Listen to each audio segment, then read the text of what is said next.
இது போன்ற சன்மார்க்கமும் ஆன்மீகமும் வளர வளரதான் நம்மளுடைய தமிழ்நாட்டிலும் நம் நாட்டிலும் எந்தவித ஒரு குறைகளும் இல்லாமல் இதுவரைக்கும் மக்கள் வாழ்ந்து கொண்டிருக்கிறார்கள். தமிழ் பண்பாடு என்பதும் தமிழ் என்பதும் எந்த மதத்திற்கும் தொடர்பில்லை. தமிழுக்கு இருக்கின்ற பண்பாடே அது உயர்ந்த பண்பாடு.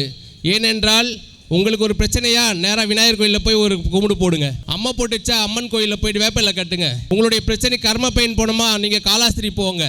ஸோ இந்த மாதிரி ஒரு விஷயத்துக்கும் ஒரு விஷயங்களை கொடுத்துருக்காங்க. அதெல்லாம் கடந்து தூய்மையாக மனிதராக மாற வேண்டும் என்றால் சன்மார்க்கத்துக்கு வர வேண்டும். அந்த சன்மார்க்கம் என்பது மிகவும் தெளிவானது. எப்போது ஒரு மனிதன் உயிரோடு இருக்கும்போது சன்மார்க்கத்தை நீங்கள் தொட்டுவிட்டால் உங்களுடைய மரணம் நிச்சயம் 1000 பேர் காதில் விழ அளவுக்கு இருக்கும். ஆனால் நீங்கள் சன்மார்க்கத்திலையும் ஆன்மீகத்திலையும் உணர்ந்து விட்டால், நீங்கள் அதோடு இணைந்து விட்டால் உங்களுக்கு வாழ்க்கையும் நன்றாக இருக்கும், உங்களுடைய மரணமும் நன்றாக இருக்கும்.